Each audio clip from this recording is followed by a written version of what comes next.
Hello everyone, I'm Anne-Mareike Chu and today I'm talking with Volodya Gusak. Volodya is the co-founder and president of Density Development Corporation, a Vancouver-based real estate development company that creates urban, industrial, commercial and residential developments. Volodya has over a decade of experience in financial and development industries and has played a direct role in several of Vancouver's most successful real estate deals. He's also actively involved as a coach and mentor for Simon Fraser University business students and volunteers his time with Power Play Young Entrepreneurs. He learned TM in 2018, which has supported him in his role as a husband, father, athlete, and volunteer. I'm thrilled to have him with me today, so welcome to Volodya. Well, wonderful, Volodya, to have you with me today. I'm thrilled to talk a little bit more about your background, and maybe to start, it would be great to hear a little bit what brought you and what was going on in your life when you came to TM and decided to learn Transcendental meditation. What was happening? What was your motivation to learn? I started thinking about meditation for many years before I got into TM, and that is, I think, maybe a bit surprising to some listeners.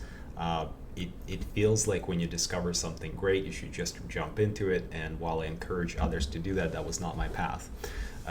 For me, I started my first company in 2012 with John Ternowski. We started a junkonomics junk removal company. And at the same time, I was a recent hire into the real estate development company. And this is my passion. This is something I love, and I really wanted to get better at that as well. On top of that, I felt like with the mortgage pressures and other things as a family, I was marking assignments for CA School of Business to supplement income. So my schedule was beyond full. In fact, I had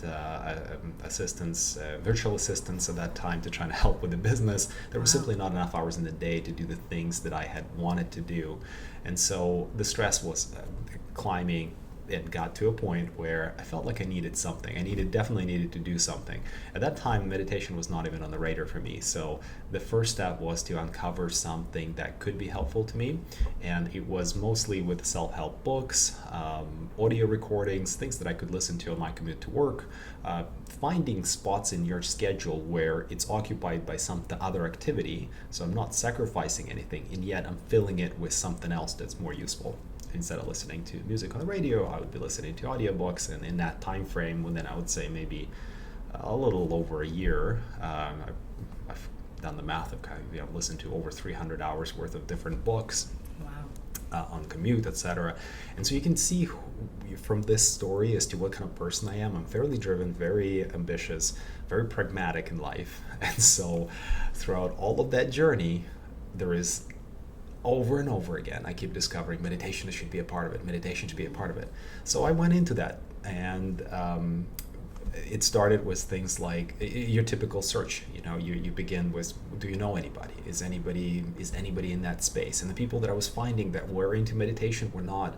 They had very little in common with me, so I had a hard time relating or finding that common ground to say, right, I can do what you do, because I felt like, at least in the randomness of being connected to some of these individuals, they were living a life that was far less dense in a way, with tasks and pragmatism of ambition and trying to achieve things, and it was more of a no, scale it back, take it easy. I felt like, no, that's not for me. So then other friends who were busier, they said, oh, why don't you use some apps? And apps started just rolling out. So this is 2013, 14, 15, maybe somewhere around there. I think there was an app called Headspace. So you start going in that direction, saying, okay, well, that's better. At least I have something. But I also felt that I was somewhat tethered to a device or something that I felt like that's not right. I felt I needed my willpower to meditate.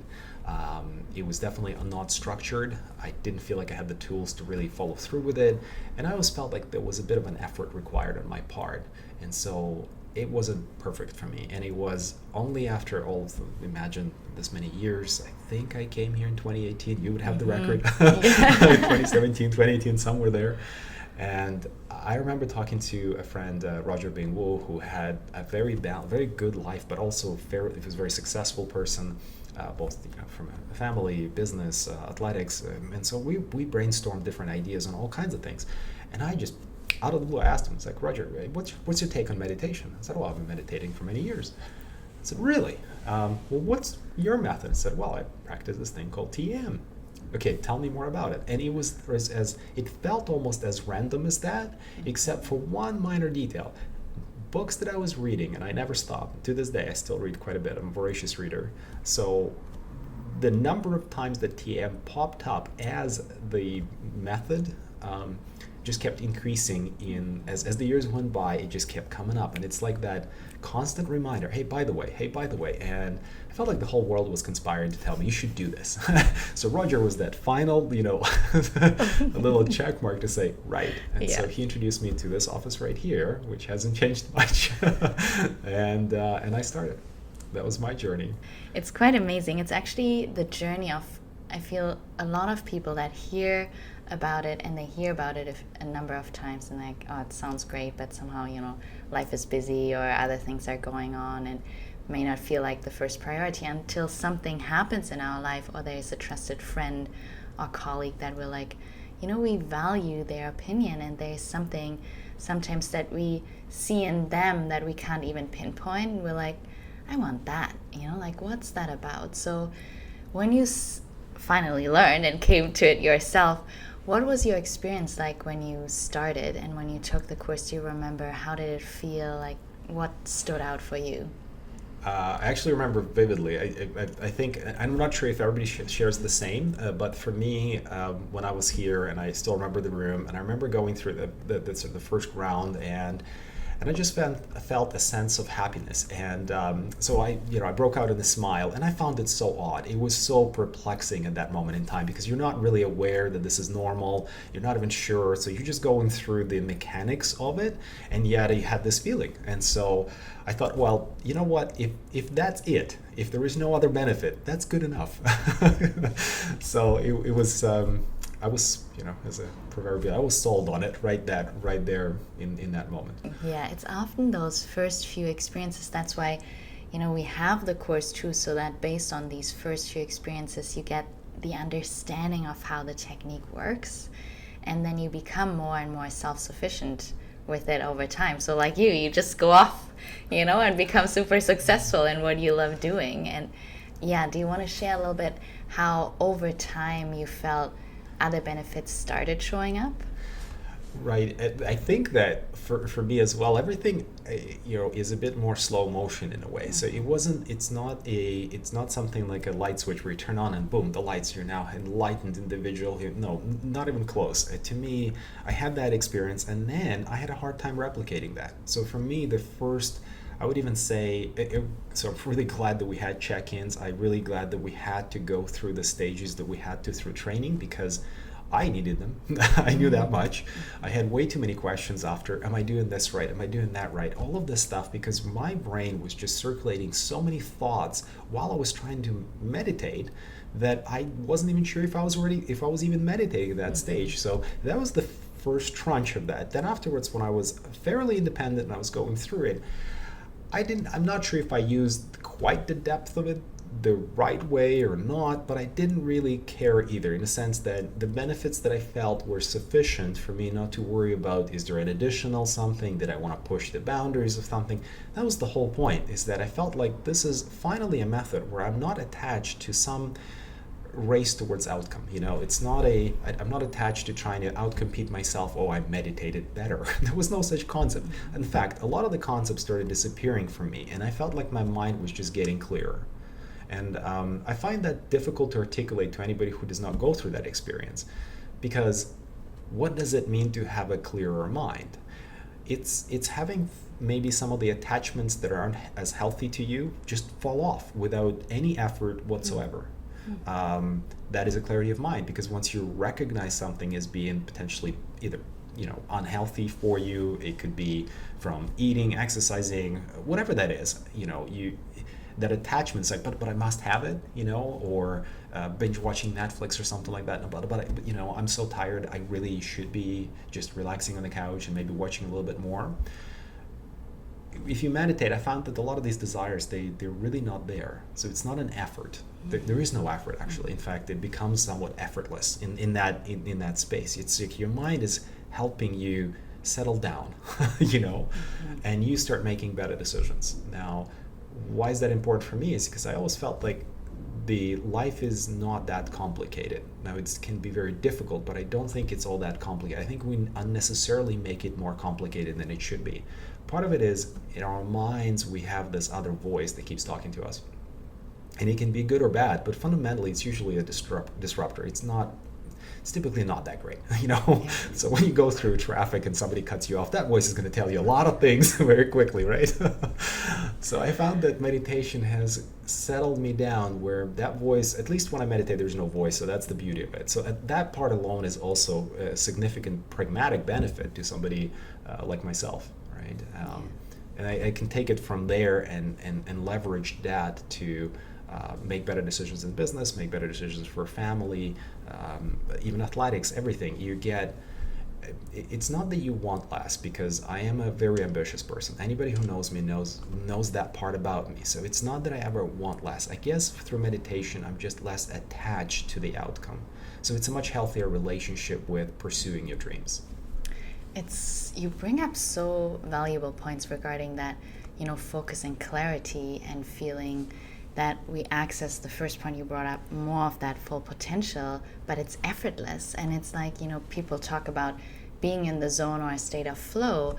What you actually access in your TM, and they found that through global brainwave coherence, is we are actually experiencing that being in the zone or a state of flow during TM, or get a taste of it, and then the more we do it, it's like growing a muscle, working out, you're growing that in activity, and it actually starts accumulating showing up in our decision making, in our problem solving strategies, and even other performances, like being an athlete as you are, like peak performance or being in the zone in those moments.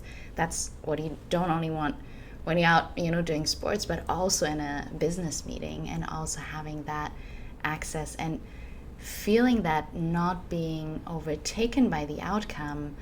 And it's the principle in TM that we refer to as do less and accomplish more. Doesn't mean we sit on a park bench suddenly, and life happens for us. We still do, and yet from that place of ease, of being in the zone. So what's your experience in looking at business or challenging situations? And since you learned TM, your career has taken off. You started a second business. You are now the president of Density and, co-founder as well. So you have really taken off in your career with TM or after TM, right. Learning TM. So was there any relationship to that? Can you relate a little bit how that helped you in business? Well, for me, trying to pinpoint the exact causality between, I did TM and then that happened, while the sequence of events is accurate, it's difficult to really quite put a direct relationship. And that's part of my pragmatism that kicks in and saying, look, is meditation, it just sounds so it sounds so spiritual and so different, and so where's that pragmatism for somebody who may be more directly driven, where they want to see a relationship between here's my goal and here's how I got there. So the way that I view the relationship between my practice of meditation and the outcomes in business for me is that I'm building up almost like a bank balance of clarity of my mind, where things cannot unsettle me quite as quickly. When things go wrong, that voice that I was mentioning in our head that starts telling you things, you start projecting a lot of judgment in life, and that translates in business. That could be quite detrimental. If you're going into a meeting, I recall early on, actually, right, past meditation, I remember we had a site that we're acquiring in Langley, and now it's a project fully completed, sold out. Now it's history. But as I look back on the meeting, there was one pivotal meeting with the owners of the land where we had a disagreement over the price, as is very typical. And so I was meditating, and just as I came out of meditation, that light bulb moment idea comes through. I must meet with them. I must have that conversation. It became crystal clear. It's actually quite normal to do that, but you're not jumping to some things that are even normal may not be as obvious to you in the moment when you need them the most. I found the meditation consistently helps me get there faster. So in that particular instance, that's one of the benefits. First, the correct idea gets to you quicker than otherwise. The second part is, as I head into Langley to go to the meeting, the other thing that I typically do is I will meditate before the meeting too. It sets me up for a very different me. There is, and I don't mean to say that I'm schizophrenic and I got this many me, I'm not, I'm a healthy person. Looks but I'd like to say that I think all of us have a variety of us, maybe a little bit of a mask that we wear depending on where we are, et cetera, et cetera. And a lot of it is tied to your energy and maybe how you feel. So if you feel happy in any moment, you're going to act differently than if you feel like the whole world is conspiring to hurt you somehow, right? And so those two extreme examples, I found the meditation settles you down to closer towards happy. So you start seeing things that, maybe you're giving the benefit of doubt to somebody else that you wouldn't otherwise, say in traffic, somebody cuts you off and that voice goes right away, is like, that, expletive person just cut me off, how dare they?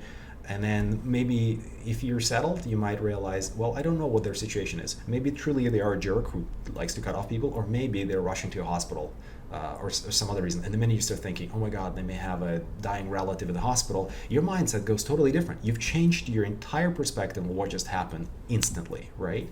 So in the same way, I find that meditation just gets you to maybe accept the world a bit more as it is, as opposed to the way you're programmed or conditioned to, or the way you may want it to be. You want things to be a particular way. So I'll come back to the meeting that we're having, and we're still apart on the price, and I don't have the okay from our investors to go past a certain point. So I have my constraints. They're family owned. They have their constraints. They feel like they can get that. And so we're having that conversation, and I do attribute that to meditation, that my level of calmness and stability in that meeting was directly proportional to the fact that I actually just meditated before, that I practiced that, and that I'm not attached to the outcome. And what I mean by that is, it's not that I don't want that deal. I desperately want that deal. It's a young, early years of our company. I know we need that deal. We want everything about it is. But I also recognize that if we don't get it at the right conditions, it's nothing. It's not the end of the world. The world is this giant place. I mean, there's the planet Earth. We're like, you can't even see us, right, if you go far That's enough. right. And then there is the galaxy, and then there is other galaxies, and then there's these billions and billions of galaxies out there. Maybe our significance of that one event, of that one deal, maybe we don't know what might happen in the future. Maybe this deal is not meant to be. And you can see how I'm being fairly pragmatic. I'm doing everything everything that is within my power, anything I can influence, I am trying to influence. I am trying to get that deal done. But even after I've done everything that I can, if it didn't happen, I'll be okay with that. And knowing that, it's a bit of a superpower in any negotiation. I promise you that. Anybody who's in any you don't even need to be a business owner. You could be working at a job and you want to go in and you want to negotiate your salary, or etc. You have that level of confidence. You have that level of acceptance. It changes things. It really does. There's actually in one of the Vedic texts, it's ancient knowledge really, that do not be or don't be attached to the fruit of action, because we have control over action alone, right, never over its fruits, because there's so many factors that play in. And the more we're in that place of inner equanimity, and settledness, so that we can be one-pointed on what we want, and yet knowing that there may be factors that we can't even, humanly comprehend, and yet they may play in for the best outcome in our most evolutionary growth. So that's a really interesting point that you noticed fairly early on in your TM practice and in business too. And what would you say has helped you in terms of relationship and building and growing, a team, and in your work, having TM be part of your busy life? Because knowing, you do it 20 minutes twice a day, often be like, do I even have time to fit it in? How do you do that? How do you make time for it? Well, so the time thing, I think it's if you see it as a cost, as something you spend, then you will find it difficult to find the slot, because we're so busy. Mm-hmm. There's no way. I've struggled with that at the very beginning. I think everybody does. I'd be surprised if anybody didn't, unless you don't have a busy schedule, in which case, power to you. When I left this office, my first few meditations were in the car. first of all, I was a bit embarrassed. I wasn't sure if I wanted to come. Yeah, it's almost like this. Oh, you meditate. You just, there's something, I don't know why, but there's something at the beginning that makes you uncomfortable, and for people to know, for and I can tell you that as years have gone by, and I am so comfortable. I can meditate anywhere. I just put me anywhere. I'm on the plane, I'll meditate. I'm in the airport, I'll meditate. I'm in the park, I'll meditate. I have this. I'm so comfortable with being me now. That is probably one of the bigger benefits too, outside of business and maybe some other pragmatic benefits. To me, being comfortable with yourself is probably a far more profound benefit for the quality of life that you can live. Because, like you said, you can't control the outside world. I think controlling, or at least feeling better, or feeling happier, or feeling more comfortable with yourself, that is something on its own. That's plenty, right? So finding the time, because I don't see it as a cost of time. I see it as an investment of time because of something you've actually just mentioned. It's about that state of flow. I am fundamentally multiple, not like 20%, but x2, x3 more productive and effective after I meditate than if I don't. So am I really finding the time, or am I speeding up the work that needs to be doing? Even mundane things like clearing your task list off of checking your emails or clearing your emails. If I do that, so I do my morning meditation, if I then jump right into it, I can do within half hour what would normally take me like 2. So did I really spend that? I mean, that's one of the evolutionary, through practice, you start discovering those moments and you realize, oh, well, that's okay. The other part is quality of sleep. And so when I'm more settled, I have a better sleep. Now I'm more energetic, so I can now take on more of the world has to throw at me. And all of that for just a little 20 minutes. Like, it's actually not as bad as it sounds. On the first blush, when your schedule is full, and I remember coming in here, I remember things like, so you kind of like, you want me to do this twice a day for 20 minutes? I was having this app that told me to do it for 5 minutes. Yes. Isn't that enough? You're asking too much. There was a little bit of that. There was some resistance. I can totally see anybody who has not been through it to feel that way. But I think people who have been with it long enough, I doubt anybody has any hesitation or anything like that. We all settle into our routines. We know exactly where it's most convenient or how it should be. For family as well, I found that we had our daughter was born 3 years ago, and I remember those nights where you're not really sleeping too well. It's constant trading between your spouse and you, who is going to do what, right? And if you're that tired, the meditation is also a source of energy, and I think that too, the number of benefits there's many, and I think that just because you can't do the direct correlations that if you do this you shall have that outcome, which we're talking like not being attached to the outcome, then it does become fairly quickly apparent the benefits. They keep floating up to the top, and then you just positively surprise yourself over and over again. You said, okay, well, So these days, I can tell you confidently, when I don't meditate, I actually feel uncomfortable. If there is any days, because there are still days where sometimes something happens and just your world explodes in the moment, and then you don't know when. You kind of look forward to finding that time slot, and you're trying to find that moment. So for me, it could mean close the door in my office and just poof, I need that time, and then I'll deal with the world, whatever I missed, and I'll be okay.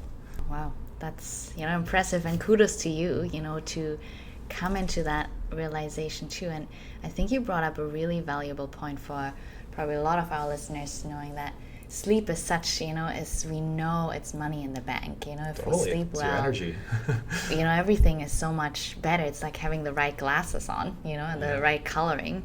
How did you find over time that your sleep kind of changed, or just noticing that you felt you just slept better overall, or just deeper, and knowing a little toddler in there makes things not easier, but how did you notice things change for you? When I just started meditating, I recall that it disrupted my sleep negatively first, and I was quite displeased. There was a moment in time when I was thinking, it's like, why did I do this to myself? And a part of it was, I think, we have some moments where we need to readjust to new routines. So anything you change, there could be a first negative before you really reap the benefits of the positive. So that negative was at the timing of when I would meditate to the timing when I'd go to bed. For whatever reason, it wasn't quite syncing well. And because it was such a new experience, that I felt like maybe my meditation practice was a bit more forced than it is now. Now it's far more natural. So it's just part of something I do. It really doesn't even register on my mind as something that's different. It's just part of, you wake up, like, you do something. That's how natural it is. So now I've experimented with other things, and I like to experiment on myself. Anybody who knows me, that I'm a bit of a guinea pig on myself. I love trying to figure out life from what's good for me, because we're all different. 8 billion people now on the planet. And I bet what works for one isn't quite perfectly correlated with anybody else. In that way, we're unique. So one of the things I test for my sleep is I have a Garmin watch, and I try to figure out if I can test how does it impact my ability to perform either in athletics or how do I feel at work, etc. I found that the deep sleep is the most impactful. So if I lack deep sleep in any one night, I find that I'm more lethargic. I don't quite have the same stamina for athletics. And what's really interesting, and I found that fascinating, is that I've experimented with meditation either right before or right after sleep. So if I combine the two, just out of pure curiosity. And for listeners who don't meditate, I want to make something crystal clear. Meditation and sleep are very different. They actually, in my world, they don't have anything in common. So it's not that you fall asleep. You don't. It's very active. And so I know that I'm not asleep, and yet my watch is registering that I'm getting some deep sleep. What does that tell you? So if I am short on sleep, one of my little tricks that I now use is that I'll meditate, and I can catch up. And deep sleep, if we get 2 hours a night, you have a phenomenal deep sleep. I think you only need about an hour and 20 minutes for you to feel truly functional and be within range. So imagine if you're short 20 minutes and you happen to have a secret weapon on how you can bring it back. That is the difference between you being energetic the entire day or being sluggish the entire day. Now, what is that worth? So back to also, you ask, how do you find the time? Almost, not to beat the drum too loud on this, but I also feel like to me it's now turned almost the opposite. Is how do I not find the time? I feel very uncomfortable when I don't find the time. If I tell my wife she's taking care of our baby and so I'm going to go rest, to me it's just one of the things I find I like meditating in the dark, quiet areas. But even if it's loud, it doesn't really matter. In fact, once you get to a certain level of meditation, I find that a lot of the noise outside, it just quiets down and it's just not there. And I don't mean to say it's not there as in you don't hear it. You're aware of it, but it just does not influence you in any way. And that too kind of gives you that extra energy because you've again settled your mind. It's fascinating what you kind of share in terms of your experience. They really found that through research too, that transcendental meditation gives you that unique state of deep rest that, as you said, is different from sleep. It's actually a state of restful alertness where your body is in this unique state of deep rest where you can measure, if you have a Fitbit or an Apple Watch or something that measures your state of rest, that it shows often that unique state of rest or even sleep, while at the same time your mind is awake, you're accessing that full mental potential. Yet, ideally it doesn't replace our sleep because, as you said, it's a different kind of processing too in sleep. Our body's regenerating and catching up and processing activity from the day, and yet having that tool that allows our system on a daily basis to reset and normalize and actually get rid, and that's the beauty what they found with TM, is that it helps normalize some of these deeper rooted stresses that we don't get rid of in our sleep, and then we start carrying them over until our system's like shutting down, you need something else or a break. And that's often, I feel, what grows, what you said too, is, creating more of that clarity and capacity really over time so that we can take on more with more ease. And the beauty I feel with learning TM, recalling back, it's even myself, is that you have the feedback on your experience as soon as you learn, like, what do I do if it's noisy? What, how do I deal with these things, so that you actually are able to do it, like you said, anywhere, like in any circumstances, whether you're on the airplane or settled at home. So that's, I feel like, an amazing point that you brought out. But it does take a little bit of time. At least for me, Yes. it did. It wasn't an immediate thing. I find that the once you practice, once you learned, now you start practicing on your own. I found that probably the first, in my case, it may have been about 6 months that I found it was still choppy. It was quite choppy. It had at moments where I felt like I'm not going to do this anymore, and I couldn't understand why I couldn't access the same level. Well, I did day one, I was happy, and now why am I not seeing it? And it's been weeks, and you're just like, you have this, and I find that a lot of it had to do with just, again, back to the concept of saying almost seeing the world as it is as opposed to the way you want it to be. I wanted it so badly that I felt like it was almost like athletics, where you have a direct proportion. The more time you spend on the bike, the faster you're going to be as a rider. Meditation is not quite like that. Meditation is far more about letting go. And that letting go, I think it's also something you only learn through practice. I don't think it's something that you can just will your way into. It's not something that you wake up and you say, okay, now I will, and a good example would be, imagine if you're ever mad at something and something really disturbed you. Somebody did something and it really kind of infuriated you. And somebody comes up to you and says, calm down. Do you?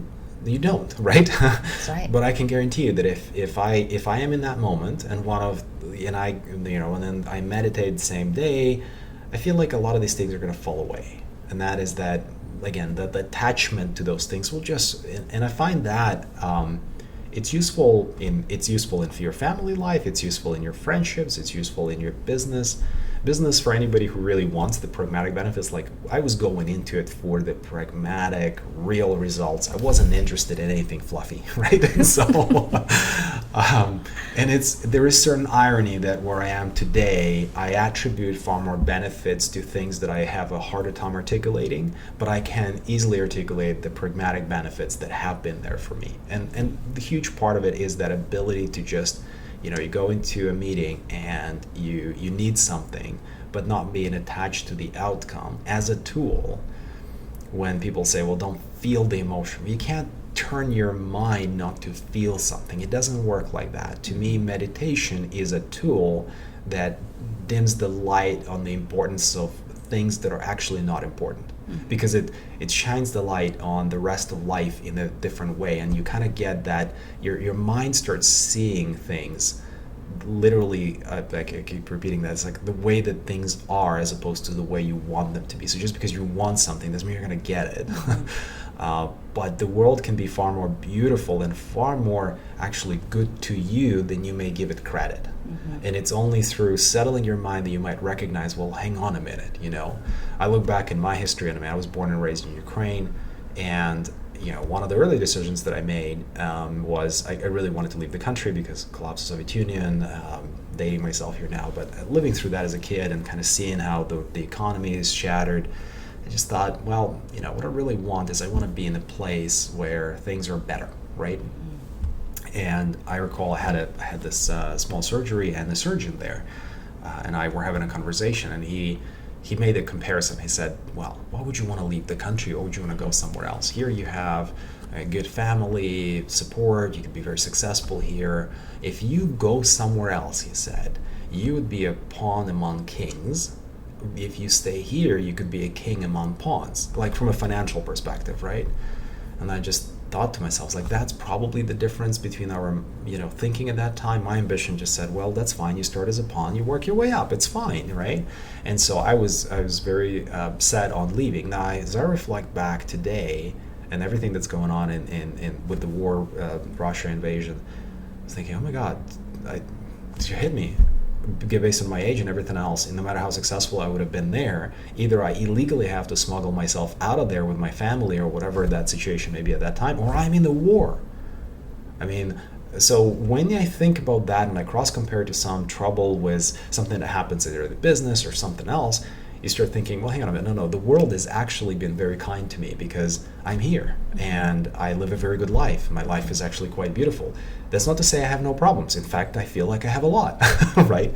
It's the ability to deal with them. But to me, TM helps with that. And I can't speak to any other forms of meditation. I just know that this is the one that stuck. And I think that to me in itself is worth it too, because having failed on a few other ones, and I have funny stories about, like, my wife and I even went for a retreat, because there's so many, and I think it's become a popular thing, because I think the world is always difficult. I don't think it'll ever get easy. Life is not meant to be that way. I think we're just meant to be equipped with the tools to deal with the difficulties that life throws at us.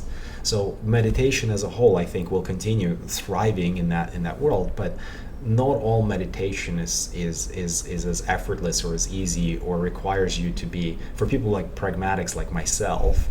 I got easily on board with TM on the retreat, where we had all these rituals around it that had really, alarm bells going off in my head. For somebody with my personality, it was just like, well, get me out of here, And so I could see that, the benefits of having something that could fit for anyone. And I'm actually struggling to think of a person that wouldn't fit within the world of TM. It is that simple. It is that profound in its own in its experience, right? That if anything, I would love to see more and more younger people get into it. Because if I had to rewind the clock, I was like, my God, it would be nice if I had gotten into it a lot sooner. And especially today, at least in our, when I was a teenager, the social media wasn't even there. There was no concept of it at all. Yeah. But today, I think there is a bit of a dopamine addiction that happens for the younger population. And as I mentioned, I find TM kind of dims the light on those things. Meaning, if you feel incredibly attached to gaming or social media or something else, that attachment will fade with TM practice. And that part I'm almost willing to guarantee, just from my personal experience, because we all have something we're attached to.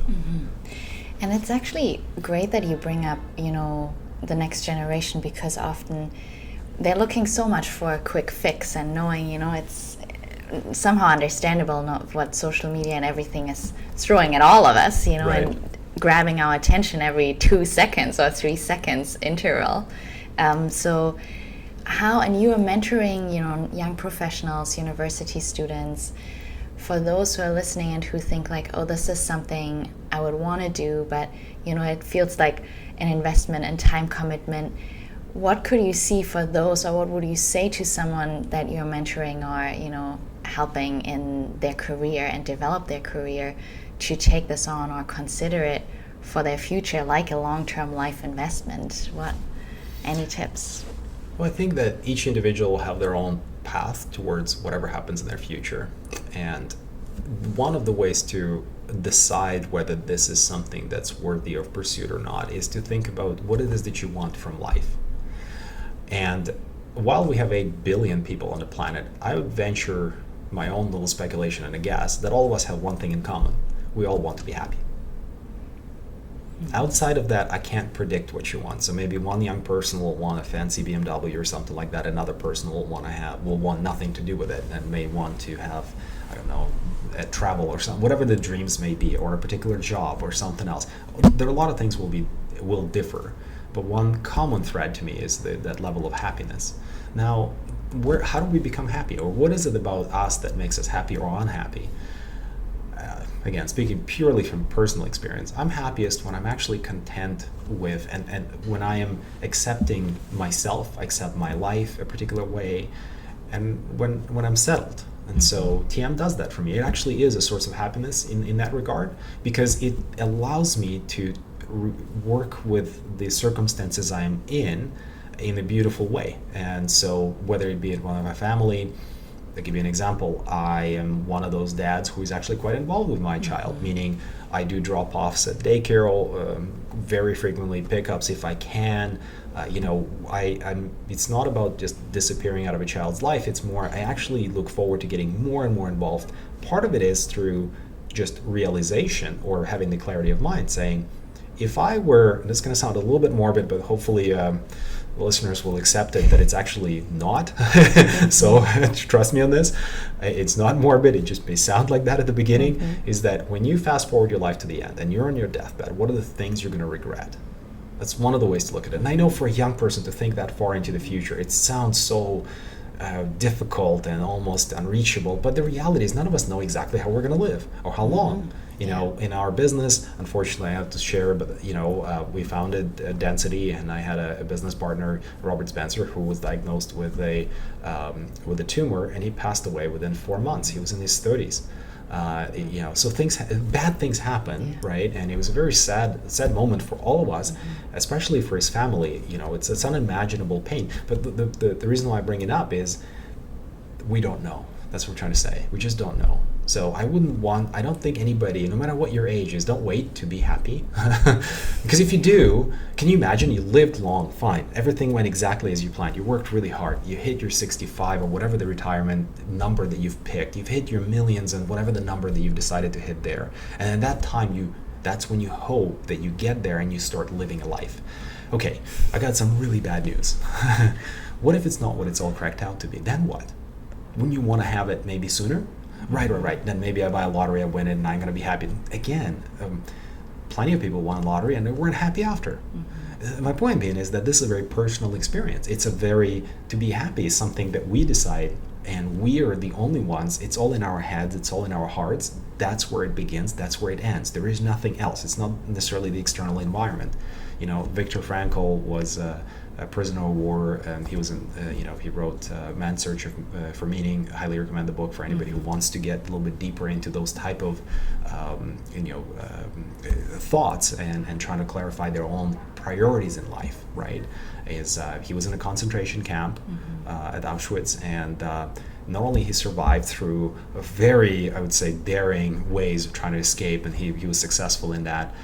But the fact that his mind, when I read everything that he wrote, he became a very successful person afterwards in the field of psychology. You have the worst set of circumstances the world could possibly impose on any human being, a Jewish person in a concentration camp, right? Like if you could try to come up with a worse situation, it would be difficult, right? And here's a person that has not only survived but thrived. So you see how I'm kind of linking all these things to say, no, if the happiness is truly within you, and if you're a young person, what is the path? How are you going to accomplish that? And if you don't have a path, then continue experimenting until you find one that works. Now, TM may not give you everything you want. It's not a silver bullet. It's not like a pill you swallow and boom, from there onwards, everything is perfectly fantastic. Far from it. All I'm saying is that it's a source of energy for me. So I speak from experience, a source of energy for me. It is a source of clarity of mind for me. So that those two alone can probably lead to better financial outcomes, to better family relationships, to better friendships. And what is happiness if not a combination of how you interact with your family, how you interact with your friends? Isn't that part of it? Because if it is, then to me that's how I would relay it to somebody that has never maybe heard of TM. Those are the potential benefits. So profound. Thanks for sharing some of those, really highlights too. And that big takeaway, what I'm taking from our, chat today too, is the outlook on life. Like, how do we see the world, and where do we put our attention on? What do we want to grow stronger in our lives? Is really our choice. We have that free will, even if some things are determined by past, activity or actions, and yet where and how we look at things and how we make them work for us is so practical and yet so profound in our long-term fulfillment and happiness in life. So looking back at these years that you've been doing TM now, do you find your outlook on life has changed since you learned TM? That's the hard part, because the differences could be imperceptible day to day, but they become visible as the years go by. And that is so hard to tell any young person, because the time for when you get older it feels different. And so that profoundness that we're discussing here, if I took a different approach to that and I said, look, you really want this job. How do you get that job? You being happy is 50% of the secret to that happening. Meaning, if you come in grumpy into an interview, chances are you're not getting it, even if you're qualified. And even if you get it because your qualifications was so amazing that you outperformed everybody else, but you were grumpy and they still hired you, is that really the place you want to be in? So fundamentally, I go back to saying having a good settled mind, having a clear set of priorities for your own life, having the ability to make those decisions is already a winning formula, even if all your goals have nothing to do with the quote-unquote fluffy happiness that I just discussed, right? And you just want it to be pure pragmatic. I just want more tangible, more money, more anything. I promise you, this is a better way, this is a faster way to get there, because clarity of mind will be directly proportionate to your income and everything else too. I'll give you another example. There was, I recently posted on my LinkedIn, because I read this story about a study that they did at MIT, and it was a couple of years back. And what they did is they gave all the students in the class, they divided them into groups, and basically gave them everybody $5. And then they said, you go out there and you have a predetermined amount of time, and do what you will to multiply your investment and see who wins. Who's going to make the most money out of the $5, right? So the one of the performing groups was basically they went out, they bought some pans, and they tried to resell the pans for a profit, and they made a marginal return. So maybe they make like $2 on the 5 or something like that, and it already felt like they were doing okay.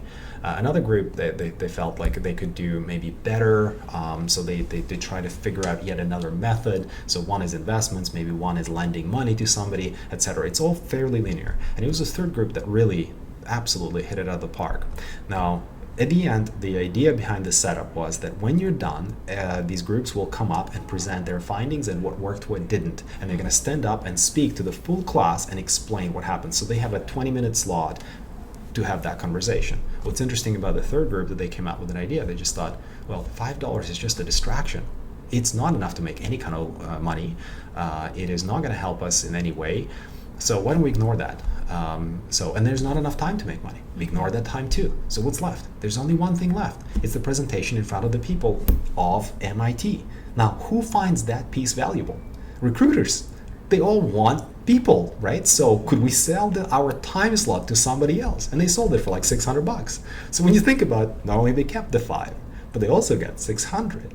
Do you see how the clarity of mind, or being able to see something that others miss, that is the secret to financial success too? So it's not just happiness from the spirituality and everything else. But there is an actual tangible benefit for somebody very young who is saying, I don't have the money, I don't have the career that I want, how do I go through it?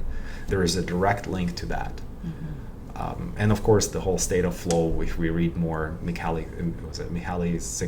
wrote the book Flow, which is about working and getting into that state where time sort of flies and you don't even notice it. You've been at something and it's 2 hours, you didn't even know.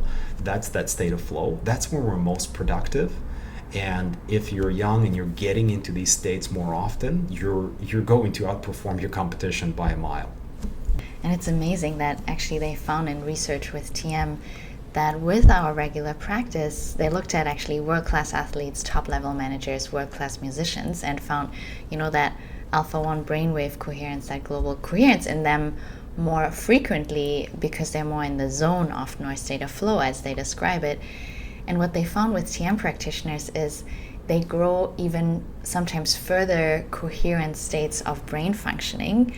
That doesn't mean we become world-class athletes or top-level managers automatically, or world-class musicians, but we become that best version of ourselves by really growing that muscle. And as you said, it reminded me of the filmmaker David Lynch when he wrote the book Catching the Big Fish. And, he said, like, all these little ideas, like in that example that you brought up with the students, is there's so many little fish that swim at the surface of our mind, and yet what we want to get to is those deep, big fish, these deep, big ideas, that will make us successful, that will fulfill us, that will bring us closer to, our desires and how to fulfill them. So I feel that's really, with TM, expanding the conscious capacity that we have, that is all in there. We just have to learn a technique how to unlock it, and then really bring that out. And I feel you've kind of beautifully demonstrated it in yourself and in your life that it's possible. I want to clarify something for anybody who hasn't practiced. It's not,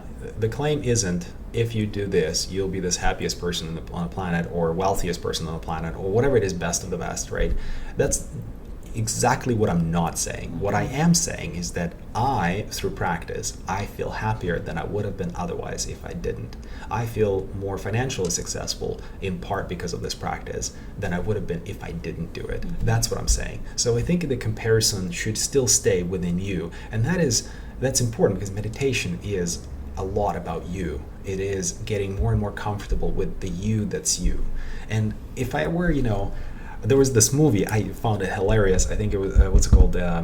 Anger Management. It's an older movie, but there was this moment where this gentleman who is quite passive, who's typically not something that you would consider angry person, and yet the set of circumstances gets him to this group for anger management. And so he's in this class, and the person who is leading the group asks him to introduce himself. And he goes, "Well, why don't you tell us about who you are?" And he goes, "Well, I work here." And he's like, No, I didn't ask you where you work. Why don't you just simply tell us who you are?"